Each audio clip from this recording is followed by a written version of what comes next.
This made me lose my head. CNN International tweeted today with a link and a picture of a quaint 1950s style car. See Cuba before American investors ruin it. How paternalistic and how nasty. And here's the way the article launches. Zoo before the animals are all freed. Yes, this is the kind of thing they said when people would go on quaint little safaris and see the natives in Africa. They're doing the same thing to Cuba. Here we go. Never mind all the communism, never mind all of the backwardness, never mind the repressive regime. To some outsiders, it looks firmly stuck in the 1950s. Vintage cars roam the streets. The landscape is absent strip malls and global chains, and the buildings, though crumbling, hark back to a grander time. It is these throwbacks that lend Havana, the country's capital, an undeniable charm. A charm that some worry is in peril once the U.S. embargo lifts. Yeah, okay, it's so disgusting. They talk about can't we ask Grandpa Cruz and Grandpa Rubio what they think about that little charm? Yes, how charming.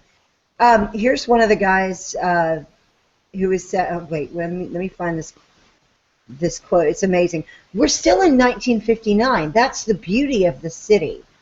And eventually all this is going to change, says a Cuban-American entrepreneur and has a media group.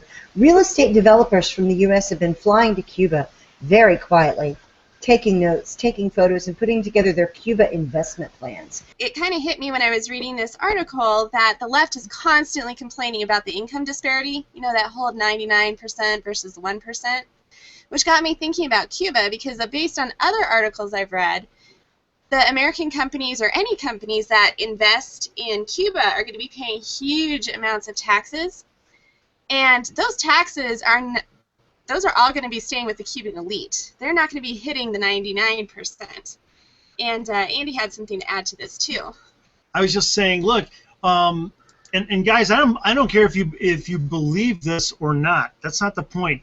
What you're doing, the first thing you're going to say two things, and the first one is nothing but a trap. Remember how they tried to trap Rand? You're going to trap them.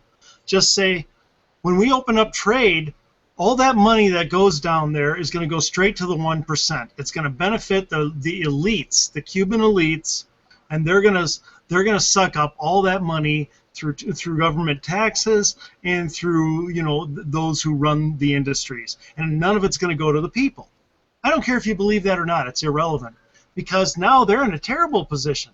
They either have to agree with it and say, oh, yes, it's all going to go to the 1%, and therefore our president is helping benefit the one at the expense of the impoverished 99, and that one is dictator, and he also didn't get any. So our president is helping the one at the expense of the 99, or, even more beautifully, what they're really going to say is, no, this job creation, it's going to help everyone in Cuba. This is how you do it. What? Wait a minute. But you always said that trickle down doesn't happen. Trickle down doesn't work. And now you're saying it does. Now you're saying that job creation and free trade and doing this is going to help them. But you're saying that unleashing the rich here in America, you're saying that doesn't create jobs and that doesn't benefit people in the middle and lower classes. But it does down there magically, but it doesn't here.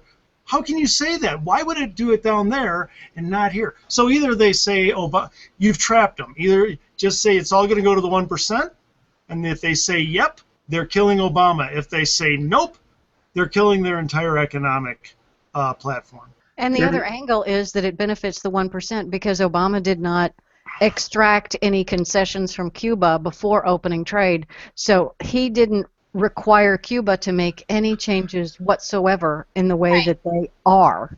Right, and so nothing has changed. They're just getting all of our money now.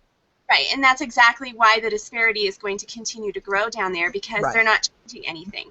Their government isn't changing, their economics are not changing, their system isn't changing, which only makes it easier for the government and the elite connected to continue to hold on to those extra dollars that are coming in. Well, and, Right. and Leslie, you're getting into another point. Once again, he cuts a ludicrously bad deal. It's a place where the people have no money. What good is it trading with people who don't have anything?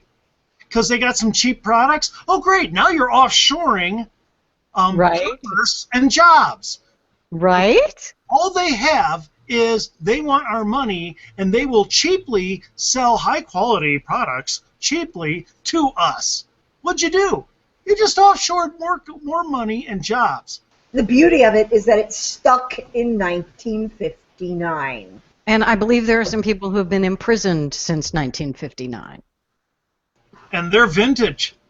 They God, it's so vintage. offensive. Vintage I can't even see straight. mint in box. Yes. Oh, jeez. Yes. Oh my God, I think that's It's not funny. That's It's not funny. terrible. That's really bad. correct. I was like, You're a horrible person. You really are. You're going to hell. When they're asking a good question and you try to divert and dodge and all this, then they're just going to go more on offense. Then they smell blood in the water. You don't do that. Answer the question. But in this case, they were trying to trap Rand Paul. It was a trap, and so what he did was set the trap for them. It was very good.